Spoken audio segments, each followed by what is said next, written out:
acabou agora há pouco, que tivemos transmissão aqui do Sport TV, porque já estão com a gente no estúdio, Roger Flores, Cabral Neto, para falar um pouquinho desse resultado.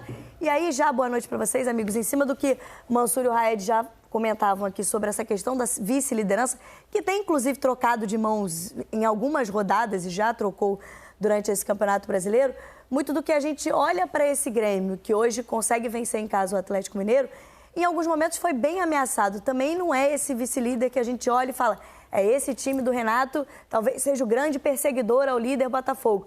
Mas, ao mesmo tempo, conseguiu se mostrar competitivo, mesmo diante da ausência do seu principal jogador até aqui. É por aí? Como é que você viu esse Grêmio hoje, Cabral? Boa noite, bem-vindo aqui ao Troca de Passes. Boa noite, Mila. Bom demais estar aqui com você. Grande Mansur, grande Raed, grande Roger aqui. Eu acho, Mila, que assim, a ausência do Soares ela pode ser muito determinante para essa briga. Sem dúvida que hoje o Grêmio conseguiu se mostrar competitivo, mas o nível de jogo com a bola do Grêmio foi muito menor. O Grêmio, por exemplo, contra o Botafogo e contra o Flamengo que ele perdeu, ele foi muito mais produtivo, ele jogou muito mais. A gente está vendo imagens aí de Soares, né, lá no estádio, na arena. Então, assim, a questão não é especificamente o resultado, porque mesmo quando perdeu, o Grêmio foi muito bem com ele. E os jogos em que o Grêmio rendeu menos foram justamente os jogos em que ele não estava. O jogo que ele se machucou dentro do campo ainda antes de começar a partida no aquecimento contra o Bahia, que foi o Vina que jogou como falso 9, e hoje essa partida. Então, são os dois jogos de exceção. Desde o Grenal 4-3-9, quando o Grêmio vence, o Grêmio cresce com esse sistema de 3 zagueiros, o Grêmio fez 2 partidas ruins. As duas, quer dizer, uma partida ruim que empatou o jogo sem o Soares e outra hoje ruim no aspecto de criação, de construção, de novo sem o Soares, porque o time até marcou bem. O Atlético conseguiu fazer um bom jogo e tal, mas enfim. Então fica essa dúvida de como é que vai ser essa sequência, porque até os substitutos são garotos, são jovens meninos, tem o Everton Galdino que está machucado, que não é um centroavante específico, o Diego Souza saiu da equipe, então não tem um substituto de fato próximo do talento que tem o Soares. Então tudo isso faz a gente imaginar e ter essa dúvida se o Grêmio vai ter essa longevidade. Acho que o time tem potencial, tem grandes jogadores, tem ideia de jogo, tem variação, tem um sistema de marcação muito bem feito, tem jogadores como Bitelo, Vija Sante, jogando demais, Cristaldo, mas o Soares causa um impacto muito forte nessa equipe e a ausência dele também. Você destacava, né, Roger, no final do jogo ali, como o Grêmio conseguiu segurar o resultado, que talvez essa competitividade desse placar seja importante para um campeonato longo como é o Campeonato Brasileiro. E, por outro lado, um Atlético que com o Filipão ainda não consegue sair vitorioso de campo, né? São duas visões, né? O Grêmio que segue essa perseguição mesmo de longe ao Botafogo, né? Com um jogo a menos do que os adversários que estão ali do lado dele, né? O Grêmio tem um ponto a mais e um jogo a menos do que Palmeiras e Flamengo. Hoje não foi um jogo espetacular, mas foi um jogo muito competitivo do Grêmio. O Grêmio começou muito bem, fez 12, 13 minutos bem interessantes, né? Saiu o gol, depois teve um contra-ataque, uma puxada que o Grêmio poderia ter ampliado com 2 finalizações do Bitelo e depois do João Pedro, que foram bloqueadas. A partir daí, no primeiro tempo, o Grêmio parou. E quem cresceu foi o Grando, goleiro, porque o Atlético teve volume, o Atlético começou a se aproximar, Paulinho, Igor Gomes, Batalha que vinha de trás, Pavão e Hulk começaram a infernizar a zaga do Grêmio e o Grando fez um belíssimo primeiro tempo com 3 defesas determinantes para manter a vantagem do Grêmio até o intervalo, né? No intervalo, o Renato, obviamente, deve ter consertado o time, ou pelo menos tentado tirar esse ímpeto do Atlético Mineiro, conseguiu. O Atlético não fez um grande segundo tempo. O Grêmio tirou a temperatura do Atlético e conseguiu administrar essa pressão, que não foi uma pressão muito forte. Essa é uma das chegadas do Paulinho, ele perde tempo, depois leva para a esquerda para finalizar já sem ângulo.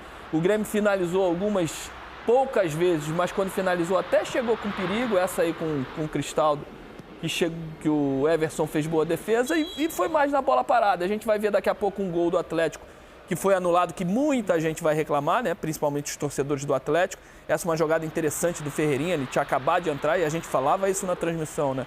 O Grêmio não tinha saída, não tinha escape, não tinha jogo pelo lado e alguém que poderia, de alguma forma, segurar e fazer um drible para tirar o time do Grêmio de trás. Esse é o gol que o Kardec vai fazer numa jogada bonita do Alisson, que os dois tinham acabado de entrar, e aí por 1 centímetro, milímetro, numa câmera invertida, o VAR achou esse impedimento do Allan Kardec.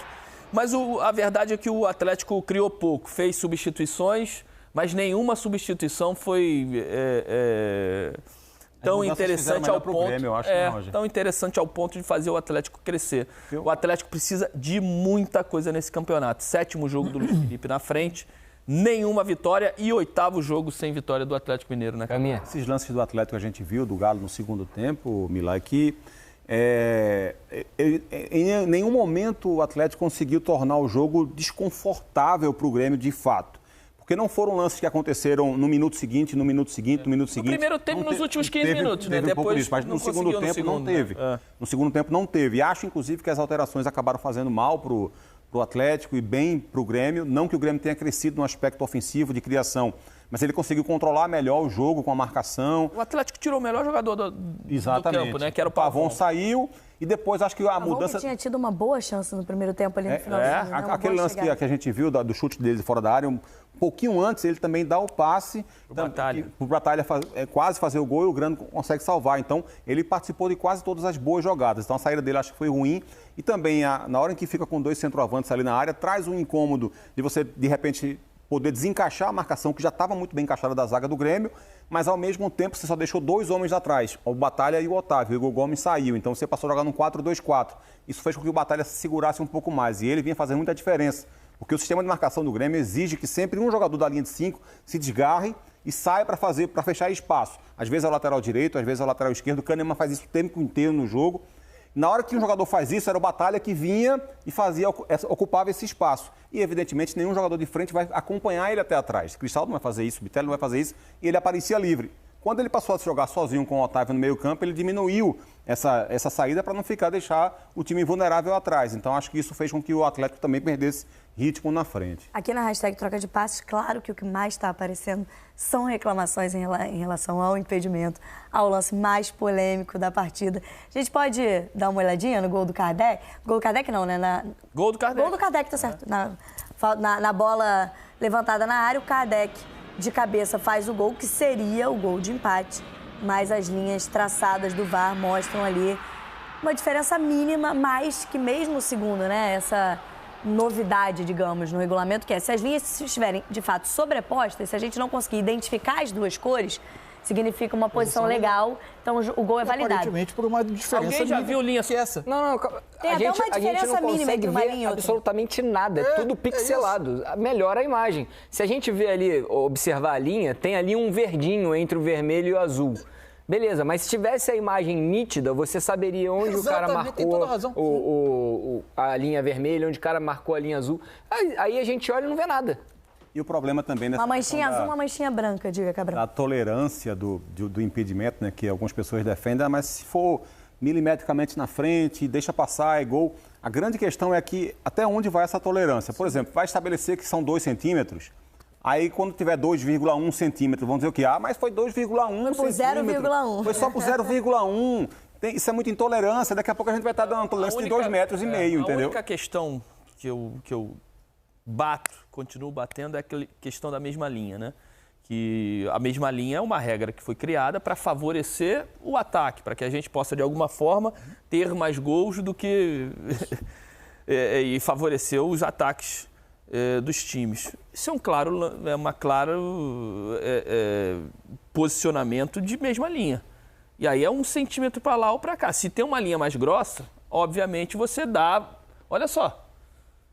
Essa é a linha de impedimento. Você está perpendicular à linha de fundo. Não está exatamente na linha. A câmera angulada. A câmera utilizada é invertida, né? Ela é do outro lado. Porque permite ver o corpo dos dois jogadores com mais exatidão para traçar a linha. Sim, obviamente. Ali foi marcado o impedimento nesse centímetro aí de diferença, milímetro, na manga do Kardec, né? Na manga do Kardec. Tudo bem. Eu também não discordo da credibilidade. Eu acho que a gente tem que ter credibilidade. A única coisa que eu bato é a questão da mesma linha, que a gente poderia, de alguma forma, ter uma linha mais grossa para poder favorecer sempre o ataque. E aí não é para Atlético, para Grêmio, para Palmeiras, para Flamengo, para Cuiabá, para América. É pro campeonato. Foi importante ver aquela imagem de cima só para dar um detalhe, Mila, do que eu tinha falado quando o Kardec entrou junto com o Hulk na área. desarticulou um pouco a marcação do Grêmio. Você viu que a atenção foi voltada, olha só. Mas aí, Era o Cabral, ponto que você mas aí que eu ia falava da falar. questão tática do jogo. O Roger citou os minutos finais do primeiro tempo, que o Atlético criou um pouco mais, e é quando surge o lance do Batalha infiltrando a área. Nos dois, como o Grêmio usa muito encaixe e perseguição, e se o Kahneman estiver posicionado defendendo a área, ele vai ganhar vai cansar de ganhar duelo. Quando o Hulk, no fim do primeiro tempo, e esse lance, são momentos em que o Hulk vai buscar o lado direito, ele tira o Kahneman da área. Mas o Kahneman, ele foi no Hulk o jogo inteiro. Foi encaixe individual. Houve um momento do inteiro. jogo em que o Grêmio conseguiu, o Atlético conseguiu fazer o Mariano atrair o Reinaldo e o Kahneman saiu uma vez no Pavon. E aí, em campo aberto... Ele sai, inclusive, vai lá pro outro lado. Mas quase o tempo todo foi isso. Kahneman no Hulk. Não, e aí o Hulk no levando Hulk. o Kahneman para longe da área para ele parar de... Senão ele ganhava todos os duelos. Eu tô pegando Parece aqui, que eu ó. ia chamar a atenção porque o Kahneman saiu para vir atrás do Hulk. E aí acabou que ficou livre de marcação o Allan Kardec, que tinha acabado de chegar, acabado de entrar no jogo. Então, esse foi um ponto positivo das alterações, mas que não foi aproveitado pelo Atlético. O ponto negativo foi o Batalha mais afastado. Eu vejo diferente de vocês. Por mais que o Kahneman tenha saído do Hulk, com o Hulk, ele tá fora da área, o Grêmio tem dois zagueiros dentro da área. Tem o Vini e tem o Bruno Mas Alves. então, aí ele perdeu a superioridade. O Vini tá no Kardec. E quando o jogador faz o movimento ali, eu acho que é o Paulinho, ele larga o Kardec ele fica em dúvida. pra ir no Paulinho. E aí o Bruno Alves, olha o Bruno Alves onde tá. Aqui, ó. O Bruno Alves é que tem que estar um passinho para trás para poder. Aí ele larga o Kardec para ir no Paulinho. Ele largou o homem perigoso para ir em quem está fazendo aí. Ele ficou na dúvida entre os dois e largou o Kardec. O Bruno Alves, ele tenta controlar o espaço entre ele e o Kahneman, dá um passo para frente e aí o Vini fica na dúvida quando um jogador faz Tudo isso tem a ver com essa questão da alteração, porque se fosse o Igor Gomes em campo ainda, dificilmente ele estaria naquela posição que o Kardec. Então, isso é que fez bem para o time do Atlético, mas ele não soube aproveitar. Agora, só foi essa jogada. Esse elenco do time do Grêmio, já que a gente está falando, né, da disputa pela vice-liderança, hoje o Renato faz uma novidade, né, que ele perde o Vila Santana um pouquinho antes do jogo, sentiu a coxa, e ele opta pelo Ronald, um menino que vinha ficando no banco, mas ainda não tinha estreado entre os profissionais, com 20 anos, e aí aquela história da estrela do treinador, né, foi o Ronald quem fez o gol da vitória do Grêmio. E fez uns 50 gols assim na base, inclusive na conquista do Brasileiro do Sul-Americano Sub-20, ele fez diversos gols de cabeça, posiciona-se muito bem ofensivamente, é bom no sistema de jogo defensivo também. E estava lá, 2 minutos de jogo, 3 minutos, não foi? Não, acho que foi um pouquinho.